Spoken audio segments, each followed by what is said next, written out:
आत्मा को भी चाहिए daily charging, right. Mobile charge करते हो पर आत्मा को सोचो क्यों नहीं करते। तो आत्मा को भी ऊर्जा चाहिए, ध्यान चाहिए, शांति चाहिए, गहराई से उसे जुड़ाव चाहिए। आत्मा को चार्ज करो, नहीं तो जीवन खाली रहेगा, बिल्कुल रहेगा। तो जैसे मोबाइल चार्ज करते हो, करने के लिए आपको ऊर्जा का स्रोत चाहिए, वैसे ही आत्मा को चार्ज करने के लिए परम शांति, परम ज्ञान और प्रेम की ऊर्जा चाहिए, राइट।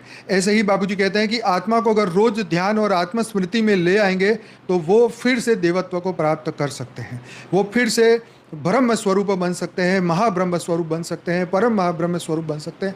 शिव महाशिव, परम महाशिव, परम परम महाशिव तुम ऑलरेडी हो, तुम्हारी आत्मा में ऑलरेडी सब कुछ है। लेकिन अज्ञान का पर्दा हटेगा तो ज्ञान जागृत होगा, प्रकाश जागृत होगा तो अंधेरा अपने आप जागृत होगा। करोड़ों साल का अंधकार होगा, फिर भी एक सूर्य की किरण जो है, उस एक किरण से अंधकार खत्म हो सकता है। तो ऐसे ही अगर हम ध्यान लगाएं, योग करें, स्व परिवर्तन करें, मन को बदले, अंतःकरण को शुद्ध करें, तो डेफिनेटली हमारे अंदर वही पावर जागृत होगी, वही लाइट जागृत होगी जो हमारे अंदर ऑलरेडी थी।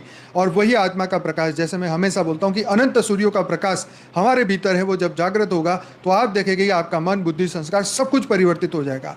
जैसे 7 दिन में मोक्ष मिलने की बात हमारे शास्त्रों में लिखी हुई है परीक्षित राजा को, ऐसे ही हम 7 दिन में नहीं 7 सेकंड में मोक्ष प्राप्त कर सकते हैं, जब हमारा ब्रह्म ज्ञान पूरा हो जाए, जब हमारा आत्मज्ञान पूरा हो जाए, अंतमते सो गति हो जाए। दुनिया में जो कुछ भी हो, जैसी भी सिचुएशन हो, कहाँ भी फंसे हो, किसी भी तरीके से अगर देह भी छूट जाए तो भी आपका अंतिम श्वास, अंतिम संकल्प आपको परम गति प्राप्त करा सकता है, आपके अंदर परम ऊर्जा उस वक्त पैदा कर सकता है जब आपको उसकी रियल की जरूरत है। इसलिए प्रैक्टिस करो, अपने आप को चार्ज करो, डेली योग करो, ध्यान करो, अपनी ऊर्जा को बढ़ाओ, फालतू के व्यर्थ के विचारों को खत्म करो, संशय को छोड़ो। भगवान कृष्ण बोलते हैं कि संशयों को छोड़ो, और बादलों की भांति तुम छिन्न भिन्न नहीं होगे, 100% तुम्हारा कल्याण होगा, तुम ऊर्ध्व गति को जाओगे, तुम्हारी अधोगति नहीं होगी। भगवान कृष्ण ने गीता में कहा हुआ है कि जो मुझे याद करता है उसका कभी भी वो अधोगति में नहीं जाता। तो इसीलिए अपने आप को याद करो, अपने परमात्मा को याद करो, उनसे पावर लगाओ, उनसे योग लगाओ, उनसे आत्मा में पावर आएगी, वही आत्मा चार्ज होएगी। तो ये आपको करना होगा, आप ही करोगे, कोई आपके लिए नहीं कर सकता। परम शांति।